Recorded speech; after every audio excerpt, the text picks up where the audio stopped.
ዋንኛው ታልሞበት ታቅዶበት የተሰራው የሃይማኖት ጉዳይ ነው ማለት ነው። የነቃጅ ሰላም ሆራትና ሆራን ተመልከቲ ናይ ዘዲ ዩቲዩብ ቻናል ተከታተልቲ ህምያሃትኩም ድሓርካትኩም ብድንኹም ሰላምኩም ብዝሕ ትረፍ የለሊ ኣመል ዓለውተኩም ንቻናል ሓድሽ ስለኾንኩም ላይክ ሼር ሰብስክራይብ ብምግባር ቤተሰብ ሁኑ። ሆራት ተመልከቲ ለማ አንተ ዘለኹም መጻኹ ናይ ሓብትና ለምለም ወይ ድማ ጓራያ ማለት እዩ ሕላትና ተቃረበት ብጣዕሚ ጠቃሚ ድኾነ ትምህርቲ እዩ ገበኹም ተከታተልዎ ኩልኻትኩም ማለት እዩ። ሆራት ተመልከቲ ብጣዕሚ ትገርም ማለት እዩ በሃይማኖታት ጽንዕት ድኾነት ብዙሕ ነገራት ለምህረትና ድመጸት ጀግና ሓፍትና እያ ማለት እዩ። እሳ በአምሓርኛ እያ ተመሓላልፎላ በርግጥ ጓራያ ዓድና ግን ያው ትምህርታ ግን በአምሓርኛ ንመሓላለፍ ማለት እዩ። ስለዚህ ሁላትና እነዚህ ለቀልኹም ኣብዝድነው ማለት እዩ ቪዲዮ ክሳብ መጨረሻ ረእይዎ ማለት እዩ። በራሳቸው ሃይማኖታዊ ስርዓት ነው አስተዳደር ስለዚህ ለማካሄድ ይፈልጋሉ። ለምን ይመስላል? ይህንን ቪዲዮ ማድመጥ የሚችለው ከፖለቲካ ነፃ የሆነ እንዲሁም ደግሞ እውነትን መቀበል የሚችል ልቦና ያለው ብቻ ነው። አይታችሁ ከሆነ በብዛት ጦርነት ላይ ካያችሁ የሰሜኑን የአማራውን ሆነ የትግሬውን ክልሎች ብትመለከቱ አብዛኞቻችን 80% የሚባል ደረጃ ክርስቲያኖች ናቸው። አብዛኞቹ ማለት ነው። ጦርነትም ላይ ደግሞ እየተማገዱ ያሉት እነሱ ራሳቸው ናቸው። እኔ በበኩሌ ሊኖር ይችላል አላውቅም አንዳንዶች እንጂ ጦርነት ላይ እንደዚህ ሆነ እንደዚህ አይነት እምነት በቃ በግልጽ ስንናገር የሙስሊም ወገኖች ጦርነት ላይ ገብተው ሞቱ ሲባል ሰምቼ አላውቅም። የሉም አላልኳችሁም ማቀው ነገር ስለሌለ ማለት ነው።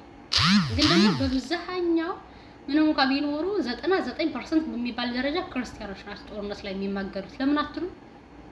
ባንድም ጎን ደግሞ እንግዲህ የውጭ ሀገራት የተባበሩ ምናምን የተባባሉ የጦርነቱን መሳሪያዎች እያቀበሉ ሀገሪቱ እንዲህ እንድትፈራረስን ይፈልጋሉ ማለት ነው።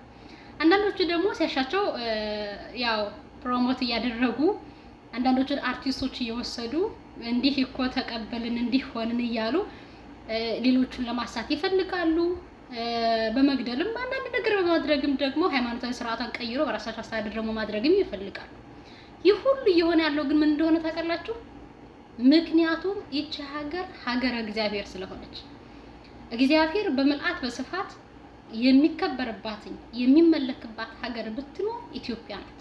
ከጥንት ጀምሮ ማለት ነው። መጽሐፍ ቅዱስ ላይ ታሪኳን በደንብ መመልከት ትችላላችሁ። ኢትዮጵያ ከሺህ ጊዜ በላይ ተጠቅሳለች ኢትዮጵያ ተብላ መጽሐፍ ቅዱስ ላይ።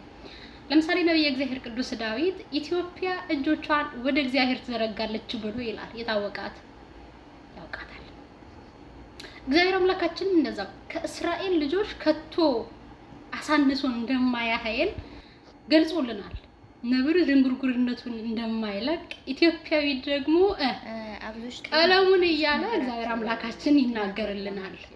በብዛት ኢትዮጵያ ተብላ በደንብ ተጠቅሳለች። ቀጥሎም ደግሞ እንግዲህ እንዲያውም ዘፍጥረት የመጀመሪያው ላይ አራቱ አፍላጋት ከሚባሉት ወንዞቹ ከተጠሩት እንዲሆን ነው እንግዲህ አባይ እንደሆነ በደንብ ይታመናል።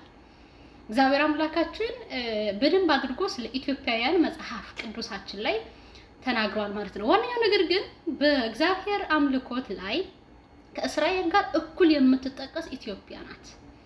እግዚአብሔር አምላካችን ክርስቶስ በስደቱ ጊዜም በተሰደደ ጊዜም ያረፈባትኝ ሌሎች ሳሳዷቸው ያረፈባትኝ የተቀበሉት ደግሞ የኢትዮጵያ ምድር ናት። እንዲያውም የእግዚአብሔር ቃል ሲነገርባትኝና ሲሰለስ ሲቀደስ የተሰማባትም ኢትዮጵያ ናት። ታቦተ ጽዮን ያለችባትም ኢትዮጵያ ናት። በነገራችን ላይ ኢትዮጵያ ሀገራችን ከእስራኤል እኩል እግዚአብሔርን ታመልካለች። ጥንት በሕገ ልቦና በነበረች ጊዜ ዓለም በሕገ ልቦና በነበረ ጊዜ በሕገ ልቦና ትመራለች። ያ ማለት እንግዲህ ሰዎች ይህ ጥሩ ነው ይህ ክፉ ነው ብለው አገናዝበው በልባቸው የሚያደርጉት ማለት ነው። ወይም ደግሞ ሕግ ሳይሰጣቸው ስርዓት ሳይሰጣቸው ይኖሩበት የነበረው ኢትዮጵያ ከነ አብርሃም አባቶቻችን እኩል በሕገ ልቦና ትመራ ነበር። ይህንንም ደግሞ እንግዲህ በዚህ በሐዋርያት ሥራ ምዕራፍ 8 ቁጥር 28 ላይ ታገኛላችሁ ኢትዮጵያውያን ምን አይነት አምልኮ እንደነበራቸው። ቀጥሎም ደግሞ በሕገ ኦሪት ለነብዩ እግዚአብሔር ቅዱስ ሙሴ በሰጠ ጊዜ እግዚአብሔር አምላካችን በዘጸአት 2 ጀምራችሁ ከሱ ድረስ ጀምራችሁ መመልከት ትችላላችሁ። ያንን ተቀብላ ደግሞ በሕገ ኦሪት መመራት ጀምራለች። ስታዩት እንግዲህ የነቢያቱን መጽሐፍ ትቀበላለች። እዚሁ እንዳልኳችሁ የሐዋርያ ሥራ ምዕራፍ 8 ቁጥር 28 ላይ ስለ ኢትዮጵያ ጃንደረባ የህንደኬ መንግስት የነበረው ማለት ነው ገዢ የነበረ ጀሮንድ ነው ይባላል የሱ የነበረ እንደሆነ ከዛ ደግሞ ወደ እስራኤል ምድር ላምልኮ ይሄድ እንደነበረ ሲመለስም ደግሞ የነብዩ እግዚአብሔር የቅዱስ ኢሳያስን ትንቢት በትንቢተ ኢሳያስ ምዕራፍ 58 ላይ ያለውን ያንን ያነበበ እየመጣ እንደነበረ ፊልጶስ ደግሞ አግኝቶት ሐዋርያው እንዳጠመቀው ሁሉ ይናገራል። እንግዲህ በታሪክ ደግሞ ስትመለከቱት ይሄ ኢትዮጵያ ጃንደረባ በስሙ ደግሞ ባኮስ የተባለው ቅዱስ ሰው መዳረሻውን እስከ ህንድ አድርጎ ከቤተ መንግስት ጀምሮ ከህንደኬ መንግስት ጀምሮ እስከ ህንድ አድርጎ መዳረሻውን እየሰበከ ያለፈ ቅዱስ ሰው ነው ማለት ነው። አጠቃላይ ደግሞ ህገ ወንጌልንም ጭምር በሱ ማማካኝነት መጣ። ምክንያቱም ከውልደቱ እስከ እርገቱ ስለሆነ ይሄ ቅዱስ ሐዋርያ የሰበከው ከሱ ሰምቶ መጥቷል። ቀጥሎም በአቡነ ሰላማ ከሳተ ብርሃን አባታችንም እንዲሁ ወደ ኢትዮጵያ ምን መጥቷል ማለት ነው ወንጌል መጥቷል። ሌላውን ቶትና ከሐዋርያቱ መካከል ከሆኑት መካከል እንኳን ራሱ ቅዱስ ማርቆስ ወንጌላዊ ኢትዮጵያ መጥቶ እንደሰበከም ጭምር ይነገርለታል። ስለዚህ ኢትዮጵያ ሀገራችን ሀገረ እግዚአብሔር ተብላ የምትጠራው ይልቁንም ደግሞ ለብዙ ቅዱሳን አባቶቻችን እመቤታችን ቅድስት ድንግል ማርያምን ጨምሮ አስራት አድርጎ እግዚአብሔር አምላካችን ሰጥቷታል። በስደት ወራት በነበረች ጊዜ እንግዲህ የዚች ሀገር አስራት እናታችን ሆና የተሰጠችን እመቤት ናት ለኛ ለኢትዮጵያውያን ማለት ነው።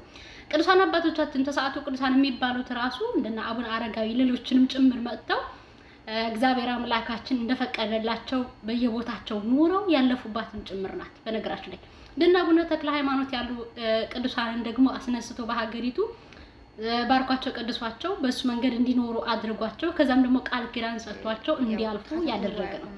በነገራችን ላይ በብዙ መንገድ ኢትዮጵያ መነሳት ይችላል። ስለዚህ ዓለም በአራቱም አቅጣጫ ኢትዮጵያን ለማጥፋት እንደገና ደግሞ ከዓለም ካርታ ራሱ ቢደመሰሷትኝ ምንድነው ማለት ነው ነብሳቸው ነው። ማንም በሌላ መንገድ እቺን ሀገር ኢትዮጵያን ለማጥፋት የማይቆፍሩት ጉድጓድ የለም። ነገር ግን ጠባቂዋ እግዚአብሔር አምላክ ስለሆነ እስካሁንም ድረስ አለች። በብርቱ ውጊያ ይዋጋታል። ምክንያቱም በዋናነት እግዚአብሔር የሚመለክባት ሀገር ስለሆነች ማለት ነው። ሃይማኖት ከሌለ ሰው እንደፈለገ ለመኖር እንስሳዊ ኑሮ ለመኖር ይመቸዋል። ኢትዮጵያ ደግሞ በሃይማኖት የምትመራ ስለሆነ እንደዛ አይነት ኑሮ ለመኖር አትመች። ስለዚህ ምን ማድረግ አለባቸው? መጀመሪያ እሷን ማጥፋት አለባቸው ማለት ነው።